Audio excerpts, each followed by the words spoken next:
The one and only thing you control.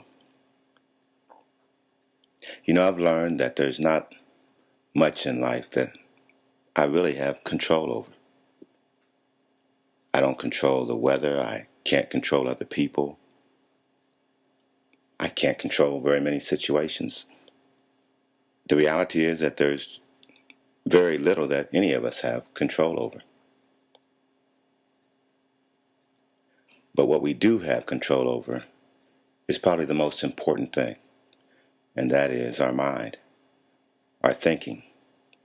That's what we control.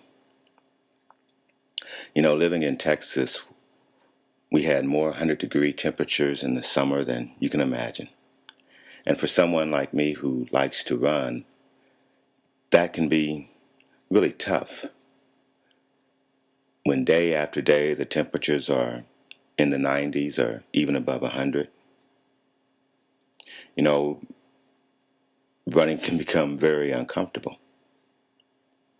But I don't have any control over the weather. And if I want to be in shape for the fall marathons, I can't let the hot weather stop me.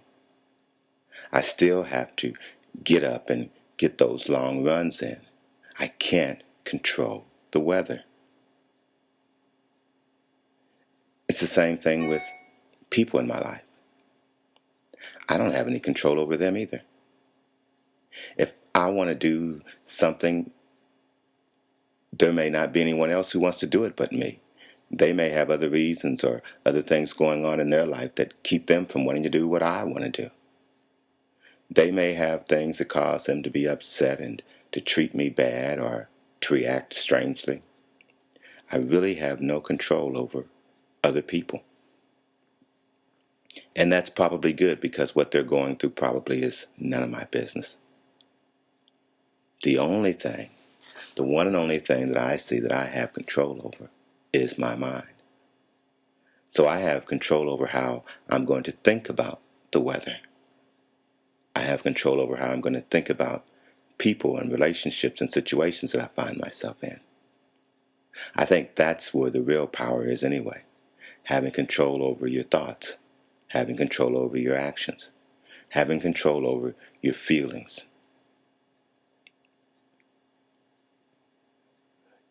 Particularly with my exercising and my running, I've seen that this is true. I've found so many excuses and reasons not to run, not to exercise, that now I know that all those are just that, reasons and excuses. The real thing that makes a difference, the real thing that matters, whether I'll get up out of bed in the wee hours of the morning and go run, is not the weather, not what other people are doing with their lives, not my current situation of being in a warm bed and it may be being dark outside. The difference is me. Something on the inside of me, that will, that determination, that's something that gets me up. I think it's my spirit. I think it's some kind of combination of how my mind and my body and my spirit all work together. But my body won't get up and exercise unless my spirit and my mind are telling me to get up and go. I've got control. And I've seen that for me, if I want to be healthy, if I want to be successful at running my marathons, for example, then I can't let what other people think or say, or the weather, or any other situation get into my way. If I do, I won't be successful. For me, what that boils down to is I have to have a big commitment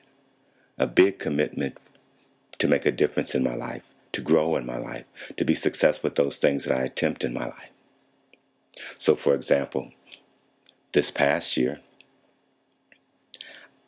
I ran and exercised and I was ready a month out for the marathon.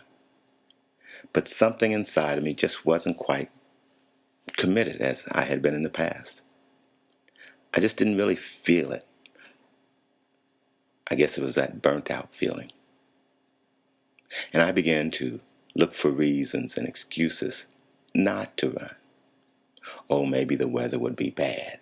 Oh, maybe someone that I know would die and I would be so distraught and upset that I couldn't run. Or maybe I would, God forbid, even be injured or sick and not be able to run. But I seemed to be wishing on the inside not to run. And I had to fight that feeling over and over to maintain my training schedule and to maintain that positive attitude so that I could run. But this time, to be perfectly honest, I wasn't quite as committed as I had been in the past. And this time, I made sure there was a reason for me not to run. And yes, a friend did die, and I was distraught. And the weather was terrible. I woke up at 4 o'clock in the morning, and it was raining cats and dogs. And it was cold, below freezing, which is really cold for Dallas. And all those were good reasons and good excuses for me not to run.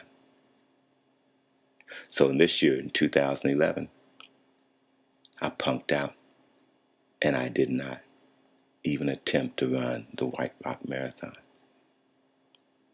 And it was all because of not being committed, not being in control of my own mind.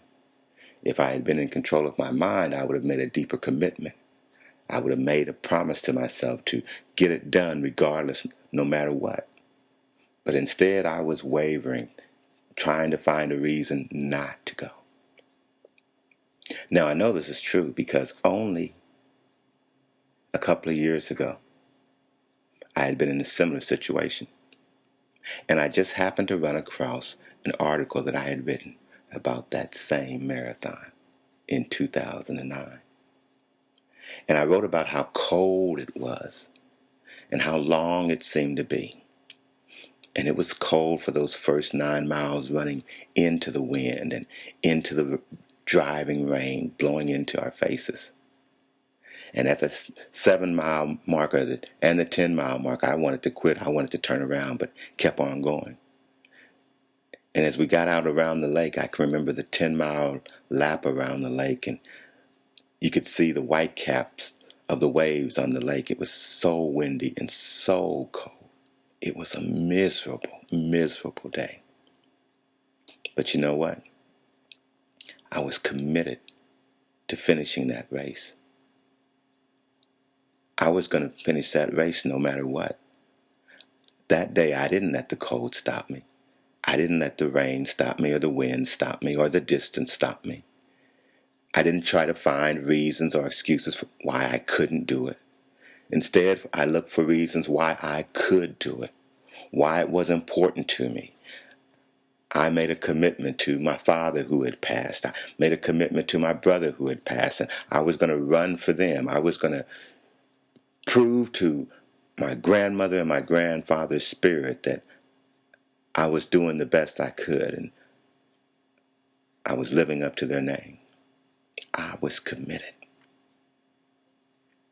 And I can remember finishing that race, and it took me about 4 hours and 4.5 hours, maybe 30 more minutes than what I had wanted to. But I did run it, and I did finish it. And even though I had to sit in the car for an hour, shivering, crying, before I could begin to drive home, the feeling of completing that race, doing what I was committed to, was such a high and so fantastic. The pure opposite of this year, how I felt when I didn't run and was so disappointed in myself. I know that I'm in control. I'm the one who decides whether I'm going to be disappointed in myself or whether I'm going to be exhilarated and happy with facing the challenges. If you find yourself in similar situations, remember that you do have control, just like me. We all have control of our mind. We have control of our thoughts. We have control of our thinking. And we can use our minds.